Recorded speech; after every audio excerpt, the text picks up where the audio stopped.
स्वागत है दोस्तों आप सबका एनसीईआरटी कैंप में। मेरा नाम है अमित और आज हम देखेंगे human I and colourful world का पार्ट 3।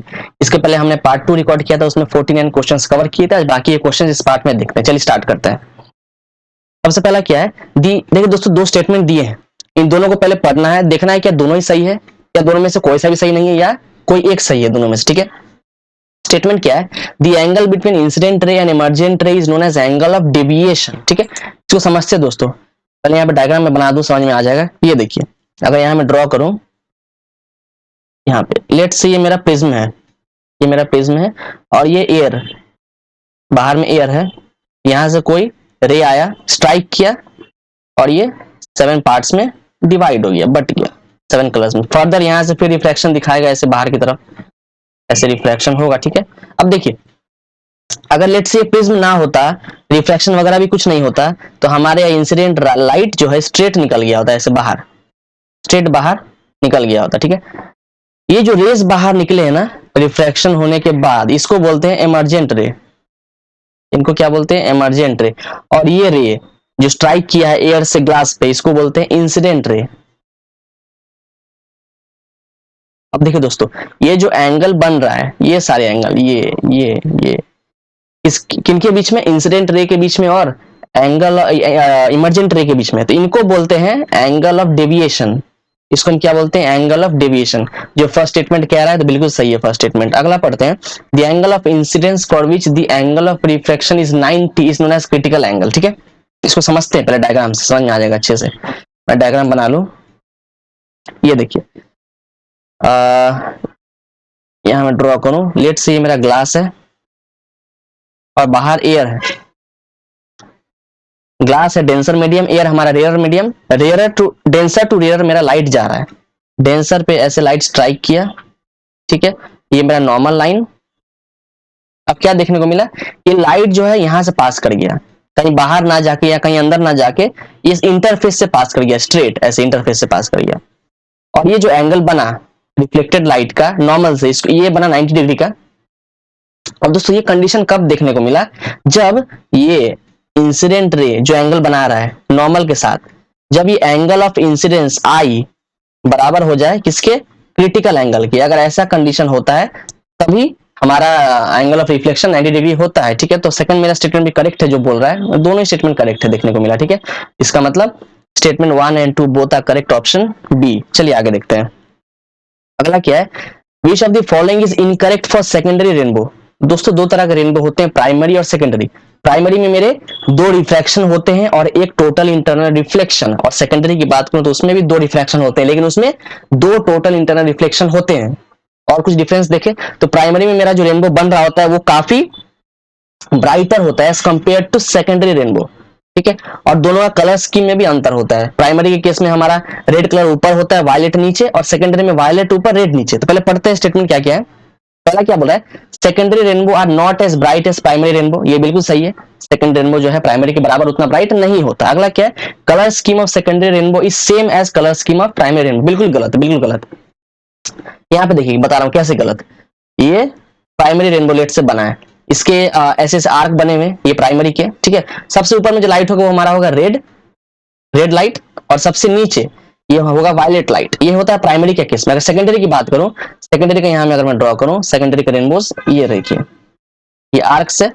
सेकेंडरी के केस में ऊपर होता है वायलेट और नीचे होता है रेड। तो देखिए कलर स्कीम टोटली उल्टा है, देखिए एकदम एकदम इनवर्स है दोनों का। इसका मतलब सेकेंड ऑप्शन मेरा गलत है और मुझे गलत ही आइडेंटिफाई करना है। इसका मतलब अल्टीमेटली सेकंड ऑप्शन करेक्ट हो गया, क्योंकि ये गलत है स्टेटमेंट। ठीक है, आगे बढ़ते हैं। The human I can detect the wavelength ranging from, ठीक है, तो कौन से लाइट के वेवलेंथ को हमारा ह्यूमन आई डिटेक्ट करेगा, मतलब उसको देख पाएगा सही से। ठीक है दोस्तों, विजिबल लाइट देखिए, सन से हमारा जो लाइट आ रहा होता है वो होता है इलेक्ट्रोमैग्नेटिक वेव्स। इलेक्ट्रोमैग्नेटिक वेव्स, उसमें हमारे विजिबल रेज भी आते हैं, कॉस्मिक रे, गामा रे, ठीक है, माइक्रोवेव, ये सभी कुछ आते हैं। अब जो हम आंखों से देख पा रहे हैं, जो विबग्योर मतलब violet, indigo, blue, green, yellow, red, ये सब जो देख पा रहे हैं, उनके जो रेंज होते हैं वो होते हैं 380 टू 700 नैनोमीटर, जो हमारा विजिबल लाइट का रेंज है। और बाकी के लाइट जो हो गए कॉस्मिक रे, गामा रे, माइक्रोवेव, ये सब जो है फलाना टिकाना, उनके वेवलेंथ इसके बाहर होते हैं या इससे कम होते हैं, ज्यादा होते हैं, उसलिए दिखाई नहीं पड़ते हमें। तो करेक्ट ऑप्शन क्या है जिसको आंख देख पाएगा, वो होगा हमारा ऑप्शन 1, 380 टू 700। चलिए आगे बढ़ते हैं। अगला क्या है, which of the following is not correct for primary rainbow. तो यहाँ प्राइमरी रेनबो की 4 बातें करी गई है, देखना है कि चारों में से कौन सा सही नहीं है प्राइमरी रेनबो के बारे में। ठीक है, पहला पढ़ते हैं, shortest wavelength of visible light appearing at the innermost portion of ring. दोस्तों ये तो सही है, ये स्टेटमेंट सही है। जो प्राइमरी रेनबो के शॉर्टेस्ट वेवलेंथ होते हैं, मतलब वायलेट, वो जो है रिंग के इनरमोस्ट पोर्शन में अपीयर करते हैं, ये बिल्कुल सही है। अगला क्या है, red is on the outer most, बिल्कुल। अगर वायलेट इनर मोस्ट में होगा तो रेड आउटर मोस्ट में होगा। हमने पहले देखा प्राइमरी केस में क्या है, प्राइमरी में हमारा रेड ऊपर बन रहा है आउटर मोस्ट में, और इनर में कौन बन रहा था हमारे लोअर वेवलेंथ वाले लाइट, मतलब वायलेट वगैरह सब। ठीक है, तो ये भी मेरा करेक्ट ऑप्शन है। तीसरा क्या है, involves two reflection inside the falling droplets. दोस्तों ये गलत है, ये गलत है। प्राइमरी केस में बस क्या होता है, एक रिफ्लेक्शन होता है, वो होता है टोटल इंटरनल रिफ्लेक्शन। लेकिन सेकेंडरी में हो रहा होता है तो दो हो रहा होता है टोटल इंटरनल रिफ्लेक्शन। तो ये जो स्टेटमेंट था किसके लिए सही था, सेकेंडरी के लिए, लेकिन यहाँ प्राइमरी की बात कर रहे हैं, तो अल्टीमेटली मेरा ये ऑप्शन गलत है। अब मुझे गलत ही आइडेंटिफाई करना है, identify the correct, identify the wrong one. देखिए नॉट करेक्ट, अल्टीमेटली ऑप्शन 3 मेरा सही है। ठीक है, आगे बढ़ते हैं दोस्तों। 2 स्टेटमेंट दिए हैं, फिर से दोनों को पढ़ते हैं, देखते हैं क्या दोनों सही है या दोनों गलत है, दोनों में से कोई एक सही है। ठीक है, पहला क्या, rainbow is observed in the same direction, in the direction same to the sun. दोस्तों ये बिल्कुल गलत है। कैसे गलत है बता रहे हैं, ये देखिए, ये सन है, ठीक है, यहाँ पे लेट से मैं खड़ा हूं, यहाँ पे वाटर ड्रॉपलेट्स है, ऐसे ऐसे वाटर ड्रॉपलेट्स। अब क्या होगा, जैसे सन, जैसे यहाँ पे बना दे वाटर ड्रॉपलेट्स, ये देखिए सन से इस पे रेस पड़े, सन से रेस पड़े। अब क्या होगा, इस वाटर ड्रॉपलेट के अंदर 3 फिनोमिनन होंगे, कौन कौन से, डिस्पर्शन होगा, टोटल इंटरनल रिफ्लेक्शन होगा, फाइनली रिफ्रैक्शन होगा। तो रिफ्रैक्शन होने के बाद लाइट रेस बाहर आएंगे, ऐसे करके वाटर ड्रॉपलेट में तीनों फिनोमिनन हुए, लाइट रेस बाहर आए और मेरे आंखों पर आके पड़े ऐसे। अब मेरे आंखों को क्या लग गया कि लाइट यहां से नहीं आ रहा है, पीछे से आंखों को लगेगा लाइट कहीं यहां से आ रहा है, यहां से लगे, यहां से आ रहा है, ठीक है, और यहाँ पीछे ऐसे ऐसे आर्क बनेगा ऐसे। तो मुझे अल्टीमेटली रेनबो कहां दिखाई दे रहा है, इधर, ये रहा जो आर्क जो बन रहा है। ठीक है, इसका मतलब रेनबो देखिए टोटली सन के ऑपोजिट डायरेक्शन में हुआ है, ना कि सेम डायरेक्शन में। और यहाँ सेम डायरेक्शन की बात करिए, मतलब पहला स्टेटमेंट गलत है, सही नहीं है। अगला पढ़ते हैं, rainbow has formed by dispersion, refraction and total internal reflection. ये बिल्कुल सही है। रेनबो में 3 चीजें तो हो रही है, डिस्पर्शन हो रहा है, रिफ्रैक्शन हो रहा है, टोटल इंटरनल रिफ्लेक्शन भी हो रहा है। बस अंतर क्या है, 2 तरह के रेनबो देखे थे ना, प्राइमरी और सेकेंडरी। सेकेंडरी में 2 टोटल इंटरनल रिफ्लेक्शन हो रहे थे, और प्राइमरी में हमारे एक ही टोटल इंटरनल रिफ्लेक्शन होते हैं। चारों स्टेटमेंट हमने दोनों स्टेटमेंट पढ़ लिए, दोनों में से सेकंड वाला हमारा सही है, फर्स्ट वाला गलत है। इसका मतलब ओनली स्टेटमेंट 2 इज करेक्ट। चलिए आगे बढ़ते हैं। ठीक है दोस्तों, 2 स्टेटमेंट दिए हैं, फिर से वही पढ़ते हैं, देखते हैं क्या दोनों सही है या दोनों गलत है, दोनों में से कोई एक सही है। कलर ब्लाइंडनेस के बारे में क्या क्या कहा गया है, colour blindness is some people do not possess rod cells that respond to certain specific colours due to genetic disorder. दोस्तों कलर ब्लाइंडनेस एक ऐसी हमारी विजन की डिसऑर्डर है जिसमें हम अलग अलग कलर्स को डिस्टिंग्विशली नहीं देख पाते, उनमें डिफरेंशिएट नहीं कर पाते।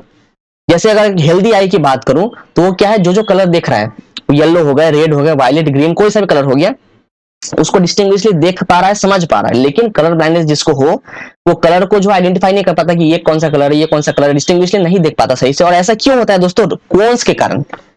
हमारे पता है रेटिना में 2 तरह के सेल्स होते हैं, रॉड्स और कोन्स, और रॉड्स अगर इम्प्रॉपर फंक्शनिंग करे तो उससे कलर ब्लाइंडनेस में कोई इफेक्ट नहीं पड़ता, लेकिन अगर कोन अगर इम्प्रॉपर फंक्शनिंग करे तो उससे कलर ब्लाइंडनेस हमारा होता है। तो इसका मतलब यहाँ पे रॉड सेल की बात की गई है, ये मेरा बिल्कुल गलत स्टेटमेंट है।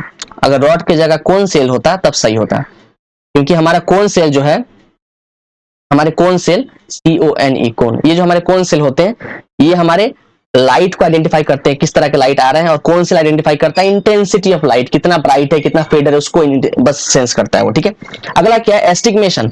इसके बारे में क्या कहा गया है, person can not see simultaneously horizontal and vertical lines. ये बिल्कुल सही है, बिल्कुल करेक्ट है। एस्टिग्मेशन भी एक तरह की हमारी बीमारी है, विजन की डिसऑर्डर है। ठीक है, इसमें क्या है, एस्टिग्मेशन में देखिए होता क्या है, जैसे हम हेल्दी आई की बात करें तो हमारा कॉर्निया क्या है, एक प्रॉपर शेप में है, एक हमारे कर्व्ड शेप में है। लेकिन जिसको एस्टिग्मेशन हो उसकी कॉर्निया जो है कर्व्ड ना होके इरेगुलर शेप की हो जाती है, टेरा मेरा शेप हो जाती है, इसे कारण एस्टिग्मेशन होता है। और उसको साइमल्टेनियसली एक साथ एक ही समय पे किसी ऑब्जेक्ट का हॉरिजॉन्टल और वर्टिकल लाइंस नहीं दिख रहा होता है। ठीक है, मतलब मेरा सेकंड स्टेटमेंट करेक्ट है, फर्स्ट स्टेटमेंट गलत है। तो देखते हैं कहां पे सही दिख रहा है मेरे को। ओनली स्टेटमेंट 2 इज करेक्ट, ये ऑप्शन बी, ये मेरा सही है। चलिए आगे बढ़ते हैं। अगला क्या, विच of the following is not a primary colours. दोस्तों प्राइमरी कलर्स वैसे कलर्स होते हैं जिनको मिला के हम और भी डिफरेंट कलर्स बना पाए। वो होते प्राइमरी कलर्स, और जिनको मिला के नहीं बना पाए वो होते सेकेंडरी कलर्स। तो देखा गया है कि रेड ब्लू एंड येलो ये तीनों मेरे क्या है, प्राइमरी कलर्स, ये तीनों प्राइमरी। लेकिन जो मेरे ग्रीन होते हैं वो प्राइमरी नहीं होते, वो कैसा होता है, सेकेंडरी कलर। इसको हम मिला के और डिफरेंट कलर्स नहीं बना पाते हैं, तो मेरा ऑप्शन 3 जो है ग्रीन, ये होगा करेक्ट ऑप्शन। चलिए आगे बढ़ते हैं। अगला क्या है, फिर से 2 स्टेटमेंट दिए हैं, पढ़ना है, बताना है दोनों सारा गलत है या दोनों सही है, दोनों में से कोई एक सही है। ठीक है, पढ़ते हैं पहले। The change in the focal length of human eye is due to ciliary muscles. दोस्तों ये तो सही है, हमें पता है हमारे आंखों के अंदर लेंस है, लेंस कनेक्टेड है सिलियरी मसल से।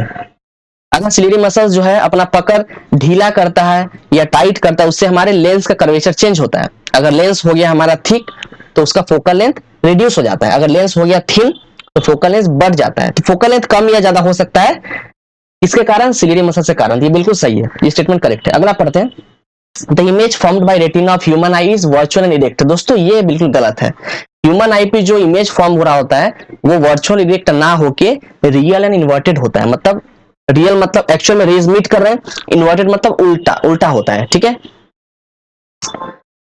ठीक है, तो इसका मतलब वर्चुअल इरेक्ट नहीं होता है। ये ऑप्शन मेरा बिल्कुल गलत है, ये स्टेटमेंट सही नहीं है। ठीक है, इसका मतलब option 2 is incorrect, option 1 is correct. देखते हैं, ओनली ऑप्शन 1 इज करेक्ट। ये बिल्कुल सही है। ठीक है, अगला देखते हैं, चलिए। ठीक है, समझते हैं इस क्वेश्चन को पहले अच्छे से। To enable observer to see a rainbow the sun should be positioned where. ठीक है, तो सन को कहां पे होना पड़ेगा अगर मुझे रेनबो दिखना है? क्या सन मेरे लेफ्ट साइड में हो या मेरे राइट में हो या मेरे फ्रंट में हो, बैक में हो, कहां हो? दोस्तों मैंने पहले डायग्राम बनाया था, उसमें क्या देखा था, जो सन था मेरे पीछे था और मेरे आगे वाटर ड्रॉपलेट से जो है फिनोमेनन हुआ किसका, डिस्पर्शन का, टोटल इंटरनल रिफ्लेक्शन का, रिफ्रैक्शन का। फिर मैंने आंखों पे रेस पड़ा और ड्रॉपलेट के पीछे जाके रेनबो बने। मतलब रेनबो कहीं और थे, सन कहीं और था। सन मेरे पीछे था, रेनबो आगे बन रहा था। मतलब कंडीशन क्या है, the sun should be present behind the observer. मतलब option 1 is correct, option A is correct. ठीक है, अगला देखते हैं, चलिए। Which of the following is correct for the infrared detected by human eye. ठीक है दोस्तों, हमें पता है जो सन से रेज आ रहे होते हैं उसमें इलेक्ट्रोमैग्नेटिक वेव होते हैं, विजिबल रे होता है, इंफ्रारेड होता है, कॉस्मिक रे, गामा रे, बहुत सारे रेज होते हैं ऐसे करके। ठीक है, तो यहाँ पे इंफ्रारेड की बात की है, इंफ्रारेड। ठीक है, देखिए पहला पढ़ते हैं, infrared rays are not recognised by human eye. बिल्कुल सही है, बिल्कुल। दोस्तों हमने जो रेंज देखा था ना, कौन सा रेंज, ये वाला, यहाँ नोट कर दो, 380 to 700 नैनोमीटर। ये किसकी रेंज थी, वेवलेंथ की रेंज, कि अगर कोई लाइट इस वेवलेंथ के रेंज के अंदर फंसता है तो उस लाइट को हमारा आंख डिटेक्ट करेगा, सही से देख पाएगा। लेकिन इंफ्रारेड क्या है, इससे काफी ज्यादा, मतलब 700 काफी ज्यादा होता है इसका वेवलेंथ, तो हमें हमारा आंख उसको देख ही नहीं पाता है, इसका मतलब रिकॉग्नाइज नहीं कर पाएगा। तो फर्स्ट ऑप्शन मेरा करेक्ट है। ठीक है, अब मुझे यही देखना था करेक्ट क्या है, और बाकी के 3 इनकरेक्ट है। कैसे देखते हैं, infrared lights wavelength is longer than microwave. दोस्तों यहाँ पे लॉन्गर नहीं होता है, जो इंफ्रारेड का वेवलेंथ होता है वो माइक्रोवेव से शॉर्टर होता है, छोटा होता है।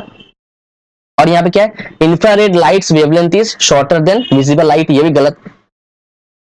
इंफ्रारेड का वेवलेंथ जो है शॉर्टर ना होके लॉन्गर होता है।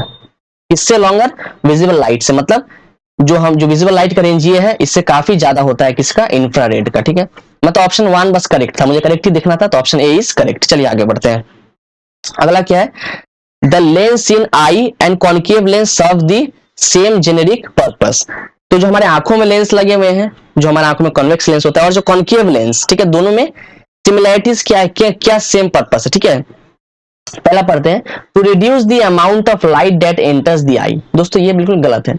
अमाउंट ऑफ लाइट कितना आना है कितना नहीं आना है, ये कंट्रोल करेगा हमारे प्यूपिल, जो हमारे लेंस के आगे होते हैं, प्यूपिल। ठीक है, प्यूपिल डिसाइड करता है अकॉर्डिंग टू पोजीशन कि कितना लाइट अंदर आने देना है, कितना नहीं आने देना है। ठीक है, ये तो प्यूपिल का काम हो गया। दूसरा क्या है, टू रिफ्रैक्ट लाइट, ये बिल्कुल सही है। आई लेंस की बात करें या कॉन्केव लेंस की बात करें, दोनों का काम है लाइट को रिफ्रैक्ट करना। क्या करना, रिफ्रैक्ट करना। ठीक है, उसके पाथ को चेंज कर देना। तो ये बिल्कुल करेक्ट है, ऑप्शन बी मेरा करेक्ट ऑप्शन है। ठीक है, चलिए आगे बढ़ते हैं, देखते हैं। अब मुझे बताना है चारों में से कौन सी स्टेटमेंट सही है। पहले पढ़ते हैं, the lens of I can become thicker and thinner, why is this flexibility useful. तो आई के लेंस को ठीक होना या थिन होना, ये हमारे लिए कैसे बेनिफिशियल, यूजफुल कैसे, पहले पढ़ते हैं स्टेटमेंट चारों। पहला क्या है, the lens can allow varying amount of light to enter the eye. नहीं, ये बिल्कुल गलत है।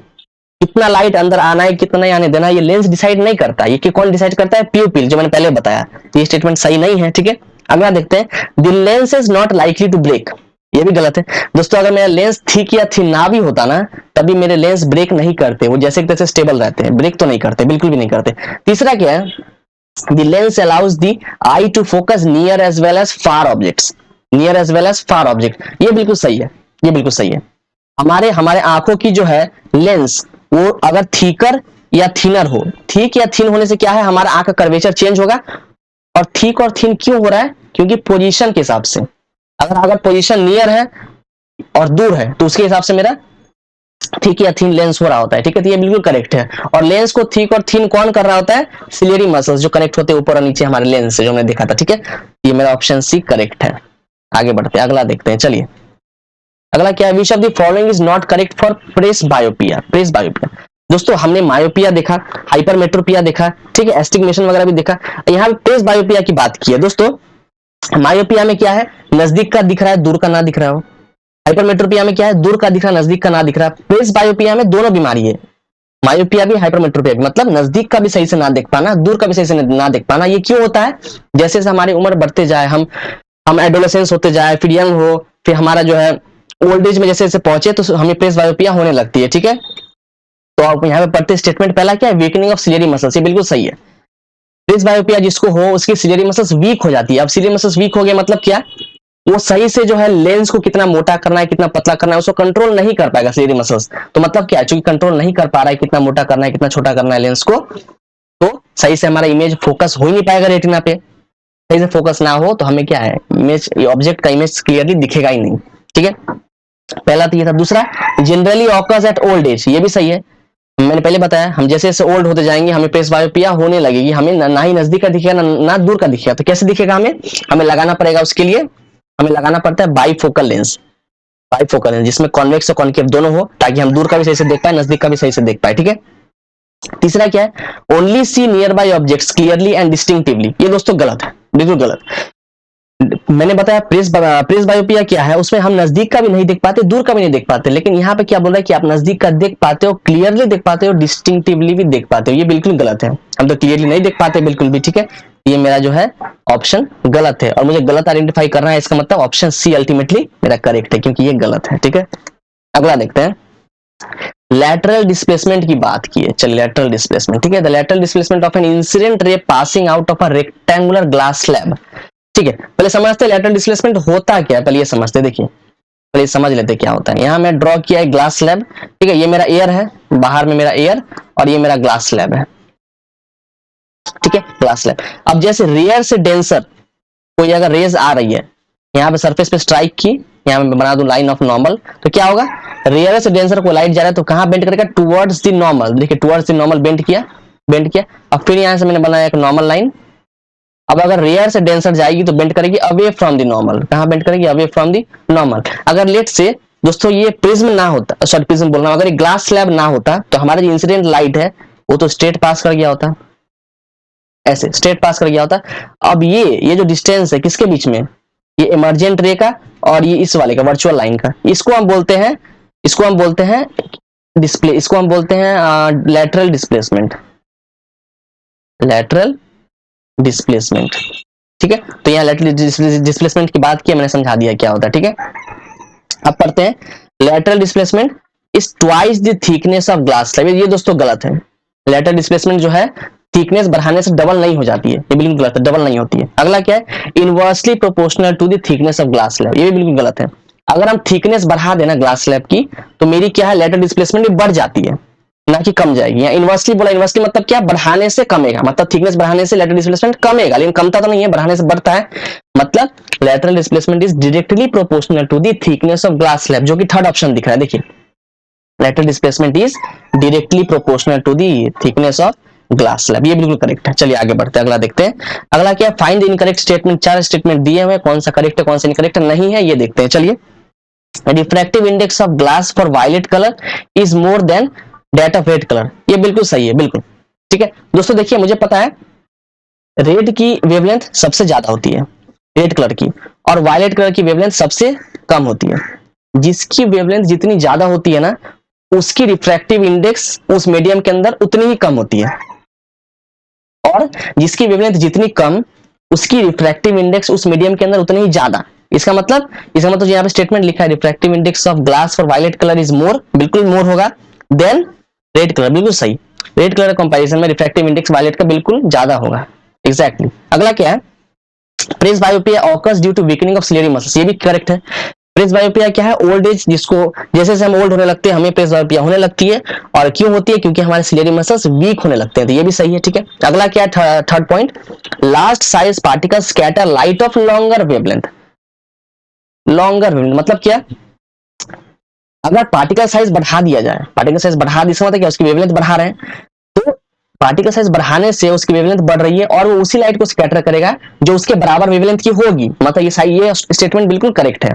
चौथा क्या है, sun is visible 2 minutes after sunrise and 2 minutes before sunset. दोस्तों ये गलत है, ये स्टेटमेंट गलत है। हमें सन जो है सनराइज को 2 मिनट पहले दिख रहा होता है, ना कि 2 मिनट बाद। तो यहाँ पे मेरा आफ्टर ना होके बिफोर होता, और 2 मिनट्स बिफोर सनसेट, यहाँ बिफोर सनसेट ना होके आफ्टर सनसेट होता, ठीक है। जिसको हम लोग एडवांस सनराइज और डिले सनसेट भी बोलते हैं, कि सनराइज को 2 मिनट पहले दिखना और सनसेट के 2 मिनट बाद दिखना, ठीक है। तो मुझे क्या आइडेंटिफाई करना था, इनकरेक्ट स्टेटमेंट, मतलब मेरा फोर्थ जो है इनकरेक्ट स्टेटमेंट है, अल्टीमेटली मेरा फोर्थ मेरा करेक्ट है, ऑप्शन डी। चलिए आगे बढ़ते हैं। Optical fibre is used for, ठीक है दोस्तों, हमें किसी दूर रिश्तेदार से बात करना है, अपने दोस्तों से, फैमिली से बात करना है, तो हम क्या फोन पे बात करेंगे, ठीक है, फोन पे हम टेलीफोन पे बात करेंगे। अब क्या है, हमारी बात उन तक सही से पहुंचने के लिए समुद्र के नीचे बिछे हुए बहुत बड़े बड़े वायर्स, जिनको बोलते हैं ऑप्टिकल फाइबर्स, काफी मोटे मोटे बड़े बड़े होते हैं ऑप्टिकल फाइबर्स, जो कनेक्टेड होते हैं हमारे मोबाइल टावर से, ठीक है। अब हम बात कर रहे होते हैं, तो हमारा सिग्नल्स जो है वो इन ऑप्टिकल फाइबर्स के थ्रू जा रहा होता है, ठीक है, और जिनसे कम्युनिकेट कर रहे होते हैं उनको रिसीव हो रहा होता है हमारी बातें, ठीक है। तो ये काम है, ये ऑप्टिकल फाइबर का काम क्या हो गया, to communication over long distance, ठीक है। तो ऑप्शन बी मेरा करेक्ट ऑप्शन है। चलिए आगे देखते हैं अगला। दोस्तों दो स्टेटमेंट दिए हैं, वही सेम, क्या दोनों सही है या दोनों गलत है या दोनों में से कोई एक सही है। पढ़ते पहले, improper functioning of rod shaped cells cause colour blindness, बिल्कुल गलत। कलर ब्लाइंडनेस क्यों होता है, रॉड सेल के कारण नहीं, रॉड सेल चाहे इम्प्रॉपर फंक्शन करे कोई मतलब नहीं उससे मेरे को, लेकिन अगर कौन सेल इम्प्रॉपर फंक्शनिंग करे तो मेरा कलर ब्लाइंडनेस होगा, ठीक है। तो मेरा ऑप्शन, इसका मतलब फर्स्ट स्टेटमेंट मेरा गलत है, फर्स्ट स्टेटमेंट गलत है। अगला पढ़ते हैं, the focal length of human I can be increased और डिक्रीज्ड, बिल्कुल सही। हमारे आई लेंस के कर्वेचर अगर चेंज हो, अगर मोटे पतले हो जाए तो उसके अकॉर्डिंग भी क्या है, हमारा फोकल लेंथ चेंज हो जाएगा, ठीक है। अगर आई लेंस मोटा हो जाए तो फोकल लेंथ कम हो जाएगा, आई लेंस पतला हो जाए, अगर थिन हो जाए तो फोकल लेंथ भी बढ़ जाएगा, ठीक है। मतलब कम या ज्यादा हो सकता है। तो ऑप्शन मतलब सेकंड स्टेटमेंट मेरा करेक्ट है, फर्स्ट स्टेटमेंट मेरा गलत है, ठीक है। तो देखते हैं कौन सा सही मिल रहा है। देखिए यहाँ पे statement 1 is false and statement 2 is correct, तो मतलब ऑप्शन सी मेरा करेक्ट ऑप्शन है। चलिए आगे बढ़ते हैं। अगला क्या, what happens to the image distance of the eye when object distance is increased from the eye, ठीक है। देखिए दोस्तों, हम अपनी आंखों से दूर वाली चीजों को भी देख रहे हैं, सामने वाली चीजों को भी देख रहे हैं, ठीक है। अब इससे हमारे आंखों के अंदर जो इमेज बन रहा है रेटिना के ऊपर, क्या वो बढ़ता है या घटता है, बिल्कुल नहीं, ना इमेज डिस्टेंस बढ़ेगा ना इमेज डिस्टेंस कमेगा, वो उतना ही रहेगा सेम। देखिए दोस्तों, लेंस से रेटिना की दूरी तो उतनी है, हमारा आंख में कर्वेचर तो फिक्स है, हमारे आंख की कर्वेचर फिक्स है, फोकल लेंथ फिक्स है, रेटिना से लेंस की दूरी उतनी है। तो आप चाहे कितना ही ऑब्जेक्ट का डिस्टेंस बढ़ा दे या कम कर दे, उसकी इमेज डिस्टेंस उतनी ही रहती है। हाँ, ये हो सकता है कि उसकी जो है हाइट कम या ज्यादा हो जाए, जो इमेज बन रही है उसकी हाइट ज्यादा बन रही हो रेटिना पे, या उसकी इमेज की हाइट कम बन रही हो, ये हो सकता है, लेकिन डिस्टेंस कम या ज्यादा नहीं हो पाएगा, वो फिक्स रहेगा, जो मुझे ऑप्शन 4 में दिख रहा है यहाँ पे, रिमेन्स दी सेम, ठीक है। ये मेरा करेक्ट ऑप्शन है। आगे देखते हैं, चलिए। हाँ चलिए, अच्छा क्वेश्चन है यहाँ पे, क्या है, what is the value of refractive index of the medium if the critical angle of incidence in a denser to rarer interface is equals to 45 degree, 45 degree, ठीक है। अब देखिए यहाँ पर क्या है, जो क्रिटिकल एंगल है उसकी वैल्यू 45 डिग्री। अब मुझे ये बताना है इसका रिफ्रैक्टिव इंडेक्स उस मीडियम का कितना होगा, ये बताना, रिफ्रैक्टिव इंडेक्स मतलब म्यू की वैल्यू। तो देखिए दोस्तों, इसका रिलेशन एक है, हमको याद करना पड़ेगा किसका रिलेशन, रिफ्रैक्टिव इंडेक्स का क्रिटिकल एंगल का रिलेशन क्या कहता है, यहां मैं नोट कर दूं, sine of critical angle is equals to 1 upon refractive index मतलब म्यू, ये रिलेशनशिप, ठीक है। अब अगर मैं फॉर्मूला पुट करूं, सारा डेटा अगर डालूं, तो यहाँ पे देखिए साइन ऑफ क्रिटिकल एंगल कितना है 45, sine of 45 is equals to 1 upon refractive index mu, sine 45 कितना होता है दोस्तों 1/√2, ये होता है 1/√2 इज इक्वल टू 1/न्यू। अगर यहाँ से हम न्यू निकाले रिफ्रैक्टिव इंडेक्स वो कितना आ जाएगा √2, और दोस्तों √2 की जो वैल्यू होती है वो कितनी होती है अराउंड 1.414 इतनी होती है। तो अगर क्रिटिकल एंगल 45 हो तो रिफ्रैक्टिव इंडेक्स कितना आ रहा है मेरा 1.41, जो ऑप्शन 1 मुझे दिख रहा है, ये देखिए 1.414 बिल्कुल ठीक है। चलिए आगे बढ़ते हैं, अगला देखते हैं।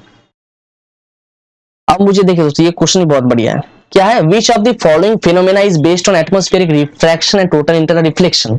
यहाँ पे 4 फिनोमेना दिए हैं। एक तो सन का बताया गया है कि सन का राइज, सन का उगना, सन का डूबना, वो दूसरा मेरा स्टार के बारे में बताया गया, तीसरा रेनबो के बारे में, चौथा blue colour of the sky. तो इन चारों फिनोमेना में से कौन से फिनोमेना में दोनों हो रहा है, एटमॉस्फेरिक रिफ्रैक्शन भी और टोटल इंटरनल रिफ्लेक्शन भी। ठीक है दोस्तों समझते हैं। देखिए पहले नीचे से आगे बढ़ते हैं, इसकी पहले बात करते हैं, इसकी एक मिनट, इसकी बात करें, blue colour of the sky, blue colour of the sky. तो देखिए दोस्तों स्काई ब्लू दिख रहा है, मतलब क्या, ब्लू कलर सबसे ज्यादा स्कैटर हो रहा है। सबसे ज्यादा स्कैटर कब होगा, जब ब्लू कलर के बराबर पार्टिकल उसके सामने आएंगे, उसके रास्ते के सामने, और वो पार्टिकल उसको स्कैटर कर देगा ब्लू को। ब्लू की वेवलेंथ काफी कम होती है, तो वैसे पार्टिकल जिसके वेवलेंथ ब्लू के बराबर हो, मतलब काफी कम है, वो पार्टिकल ब्लू को स्कैटर करेगा और मुझे हर जगह ब्लू दिखाई देगा। ठीक है, तो यहाँ पे क्या हो रहा है, एक तो मेरा एटमॉस्फेरिक एक तो मेरा एटमॉस्फेरिक रिफ्रैक्शन यहाँ हो रहा है। देखिए सन से व्हाइट लाइट आ रहा है ना, अल्टीमेटली रिफ्रैक्शन तो हो ही रहा है, रिफ्रैक्शन हो रहा है, जो कलर्स बट रहे हैं 7 पार्टों में। ठीक है, रिफ्रैक्शन तो हो रहा है और साथ साथ स्कैटरिंग हो रहा है, किसका, ब्लू कलर का, मतलब एटमॉस्फेरिक रिफ्रैक्शन प्लस स्कैटरिंग हुआ। यहाँ पे टोटल इंटरनल रिफ्लेक्शन बिल्कुल भी नहीं हुआ। ठीक है, इसका मतलब ये ऑप्शन मेरा सही नहीं है, ऑप्शन डी जो है गलत है। अगला देखते हैं, रेनबो की बात करें। रेनबो दोस्तों, रेनबो जब बन रहा था तो क्या है, वाटर ड्रॉपलेट्स के अंदर 3 फिनोमेनन हो रहे होते हैं। कौन कौन से, एक हमारा होता है डिस्पर्शन, दूसरा टोटल इंटरनल रिफ्लेक्शन, तीसरा होता है रिफ्रैक्शन। तो देखिए टोटल इंटरनल रिफ्लेक्शन तो है इस केस में, टोटल इंटरनल रिफ्लेक्शन तो है, लेकिन एटमॉस्फेरिक रिफ्रैक्शन नहीं है, ये चीज नहीं है इसके अंदर, वाटर ड्रॉपलेट्स के अंदर जो रेनबो बना रहा है। मतलब ये भी मेरा करेक्ट ऑप्शन नहीं है, मुझे दोनों चाहिए ना, एटमॉस्फेरिक रिफ्रैक्शन भी चाहिए और टोटल इंटरनल रिफ्लेक्शन भी चाहिए। देखते किसमें फंसता है वो। अब जो बच गए ऊपर के दो, ये दो जो बच गए कौन कौन से, sunrise appears to rise 2 minute before and 2 minute later. ठीक है, और star seems higher than they actually are, ये दोनों स्टेटमेंट करेक्ट है। इन दोनों में क्या है दोस्तों, एटमॉस्फेरिक रिफ्रैक्शन और टोटल इंटरनल रिफ्लेक्शन हो रहा होता है दोनों ही केस में। इसका मतलब option A and B are correct. वो कहां देखने को मिल रहा है मुझे, यहाँ पे नीचे, सबसे नीचे, option 4, A and B are correct. ठीक है, चलिए आगे बढ़ते हैं, अगला देखते हैं।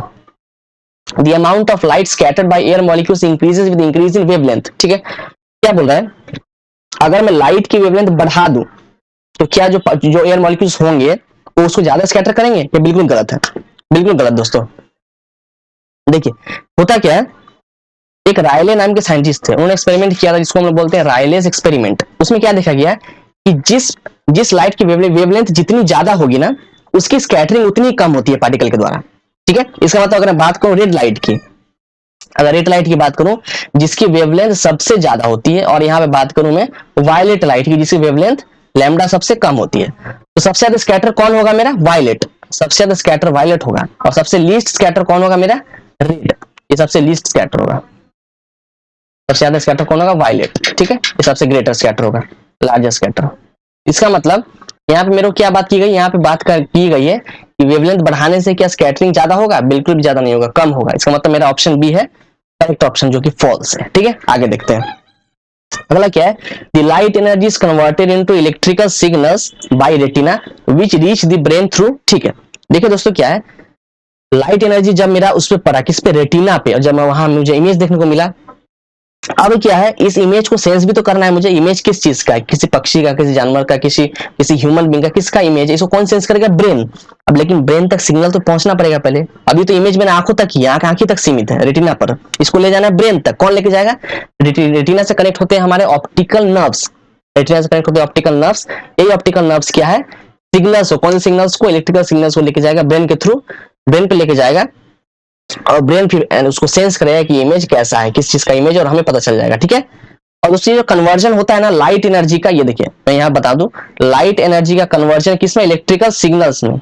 कन्वर्जन कौन कर रहा था दोस्तों, ये कर रहे होते हैं हमारे फोटो रिसेप्टिव सेल्स, जो कहाँ पे होते हैं, हमारे रेटिना के अंदर। ठीक है, ये जो है कन्वर्जन कर रहे होते हैं लाइट एनर्जी का इलेक्ट्रिकल सिग्नल्स में। करेक्ट ऑप्शन क्या है मेरा, ऑप्टिक नर्व्स। ठीक है, चलिए आगे बढ़ते हैं।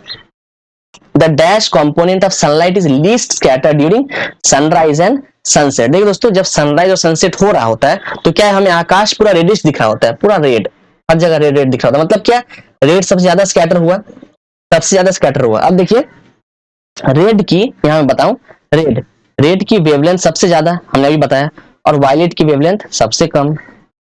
रेड सबसे ज्यादा स्कैटर हुआ क्यों, क्योंकि उसकी वेवलेंथ सबसे ज्यादा है।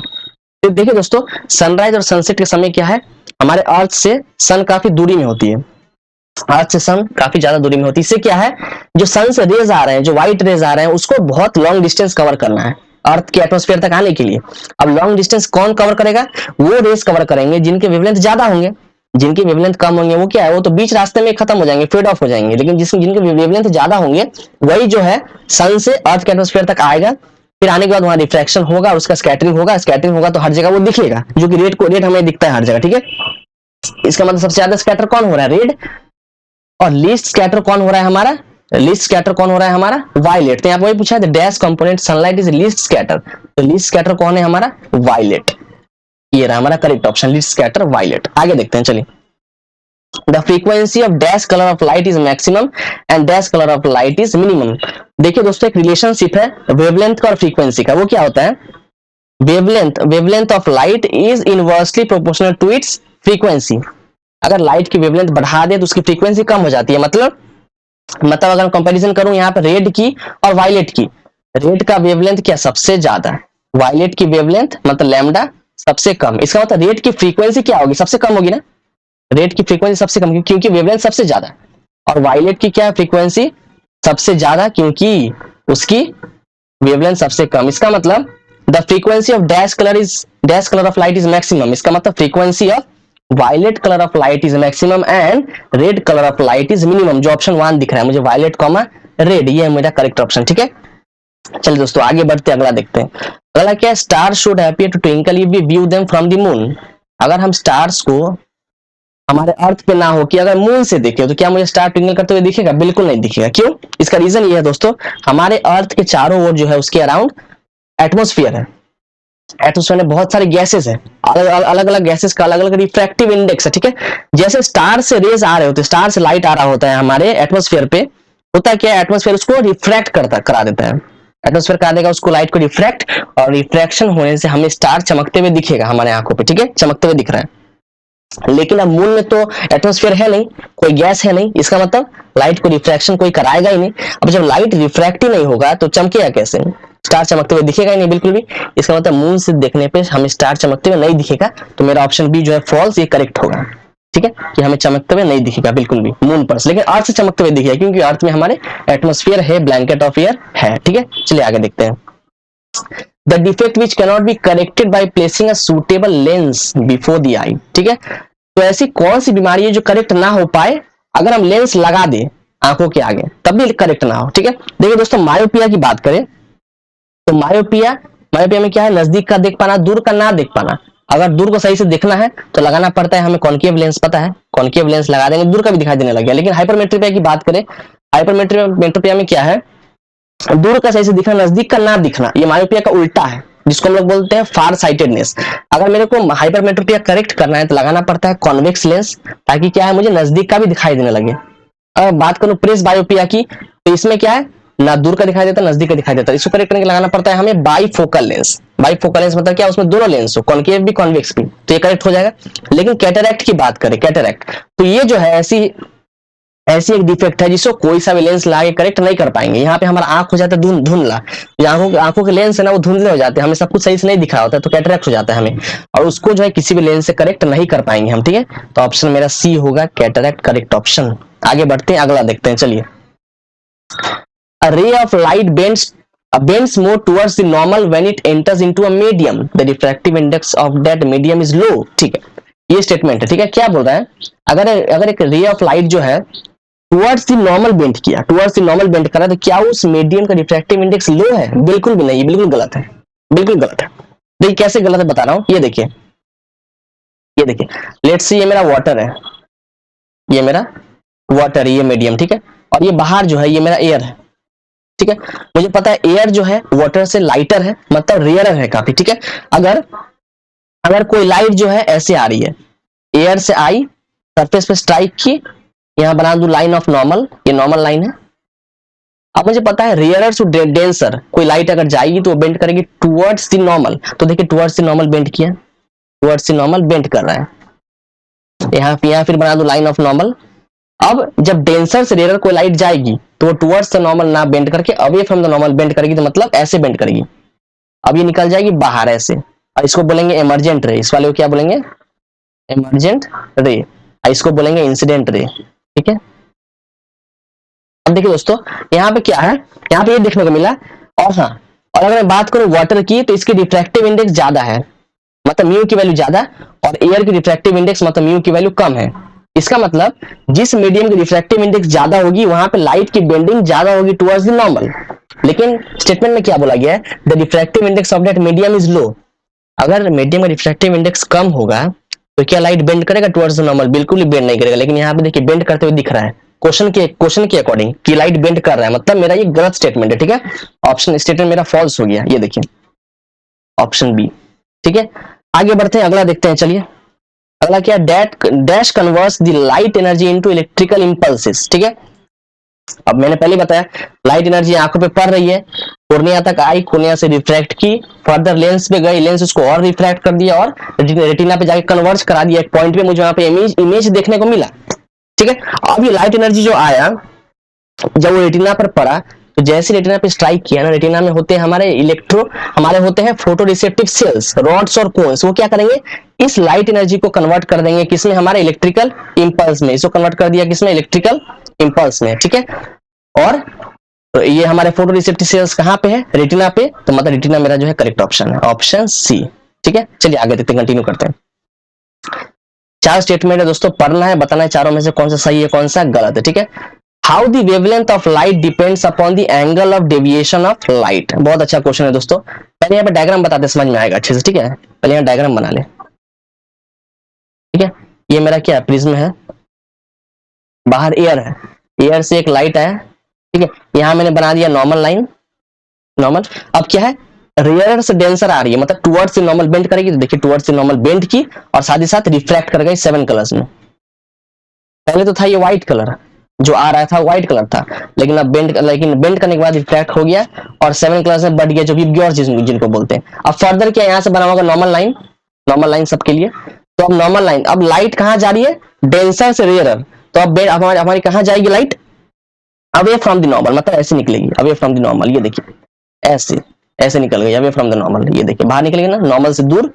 और यहाँ जो पैचेस मिलेंगे मुझे ऐसे VIBGYOR, violet, indigo, blue, green, yellow, orange, red सबसे ऊपर, वायलेट सबसे नीचे। अब देखिए रेड की वेवलेंथ सबसे ज्यादा, रेड की वेवलेंथ लैम्डा सबसे ज्यादा, और वायलेट की वेवलेंथ मतलब लैम्डा सबसे कम, ठीक है। अगर यहाँ बना हुआ angle of deviation, just a minute, ये देखिए ये सब जो एंगल बन रहा है ये इनको बोलते हैं एंगल ऑफ डेविएशन, पहले भी देखा हमने। तो क्या दिख रहा है दोस्तों, देखिए क्लियर दिख रहा है मुझे यहाँ पे कि एंगल ऑफ डेविएशन सबसे ज्यादा किसकी है, वायलेट की, और सबसे कम किसकी, रेड की।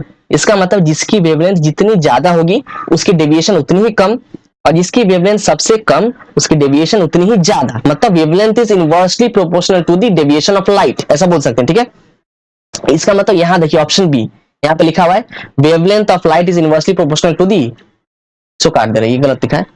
यहाँ पे क्या होना चाहिए था, angle of deviation, angle of deviation. तो देखिए आप सही है, wavelength of light is inversely proportional to the angle of deviation of light, कि बिल्कुल सही है कि उल्टा होता है, वेवलेंथ बढ़ा दो तो डेविएशन कम जाएगी, वेवलेंथ कमा दो तो डेविएशन बढ़ जाएगी लाइट की, ठीक है। चलिए आगे देखते हैं।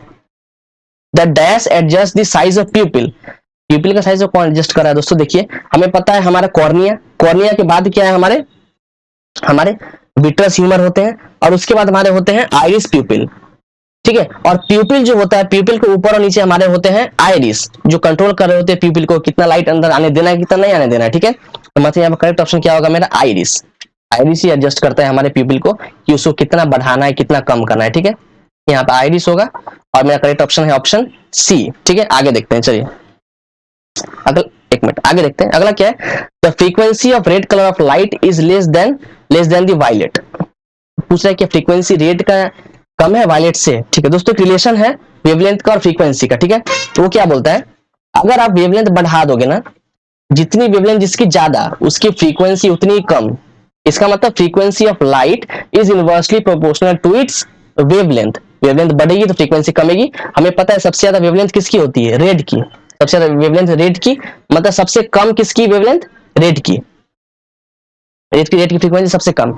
सबसे कम किसकी होती है वेवलेंथ, सबसे कम वेवलेंथ होती है वायलेट की। इसका मतलब सबसे ज्यादा फ्रीक्वेंसी किसकी, वायलेट की। यहाँ पे क्या बात की है, the frequency of red light is less than violet. बिल्कुल देखिए रेड लाइट की फ्रीक्वेंसी जो है वायलेट से कम है ना, बिल्कुल। तो ऑप्शन करेक्ट है मेरे यहाँ पे, होगा ऑप्शन ट्रू। ये ट्रू होगा मेरा आंसर इसका, ये ट्रू है स्टेटमेंट, ठीक है, बिल्कुल सही है। आगे देखते हैं। The angle of incidence greater than critical angle gets totally internally reflected, true या फॉल्स ये देखना है दोस्तों। आंसर तो ट्रू होगा, कैसे देखते हैं। ये देखिए यहाँ मैं ड्रॉ कर दूं, यहाँ ड्रॉ कर दो। ये देखिए लेट्स से ये मेरा वाटर मान लीजिए, ये वाटर और यहाँ पे एयर। वाटर हो गया मेरा डेंसर मीडियम, एयर हो गया रेयर मीडियम। अगर हम ये मानते हैं कि मेरा लाइट डेंसर से रेयर जा रहा है, ये देखिए ये डेंसर में ऐसे लाइट यहाँ पे स्ट्राइक किया, ये है नॉर्मल लाइन। तो क्या हुआ, लाइट कहीं बाहर ना जाके अंदर रिफ्लेक्ट हो गई, टोटली अंदर। ये देखिए यहाँ पे स्ट्राइक की पहले इस पॉइंट पे, पॉइंट पी पे, और टोटली अंदर रिफ्लेक्ट कर गई ऐसे ऐसे। तो इस फेनोमेनन को हम क्या बोलते हैं, इस फेनोमेनन को बोलते हैं टोटली इंटरनल रिफ्लेक्शन। और ये कब होगी दोस्तों, ये तब होगी जब ये इंसिडेंट लाइट और नॉर्मल इसकी एंगल जो है क्रिटिकल एंगल से ज्यादा होगी। मतलब ऐसा बोलेंगे हम कि angle of incidence I will be greater than critical angle. ऐसा अगर ऐसा कंडीशन हो तभी मेरा टोटल इंटरनल रिफ्लेक्शन होता है लाइट का। तो देखिए यहाँ पे वही लिखा है, the angle of incidence greater than critical angle gets total internal reflected, बिल्कुल ट्रू। तो ये मेरा होगा करेक्ट, तो ऑप्शन, तो ये ट्रू होगा मेरा इसका आंसर, क्योंकि स्टेटमेंट सही है, ठीक है। तो दोस्तों अभी के लिए इतना ही रखते हैं, ठीक है। हमने काफी कुछ कवर किया, हमारा यहाँ पे स्लाइड खत्म भी हो गया इसी के साथ, ठीक है। तो हमने पहले पार्ट 1 बनाया, पार्ट 2, फिर पार्ट 3, और टोटल 80 क्वेश्चंस लाने का वादा किया था। तो तीनों पार्ट मिला के हमारे 80 से ज्यादा क्वेश्चन है, ठीक है। आप सारे पार्टों को देखें, सारे पार्ट काफी इंटरेस्टिंग है, ठीक है। कोई सा भी आपको डाउट हो तो हमें कमेंट बॉक्स से बताएं, डाउट आपका वहीं पे डाउट सॉल्व हो जाएगा। फटाफट देखेंगे, हमारे जो है सारे टीममेट्स आपके डाउट सॉल्व कर देंगे। और लाइक सब्सक्राइब करना बिल्कुल ना भूलें, ठीक है दोस्तों, ताकि हमारे जो भी नए वीडियोस आए आपको उनका नोटिफिकेशन सबसे पहले मिले, ठीक है दोस्तों। अच्छे से रहिए, सब कुछ कुशल रहिए, और हमें इस तरह सपोर्ट करते रहिए। आपसे मिलते हैं अगले वीडियो में, तब तक के लिए bye bye, thank you so much.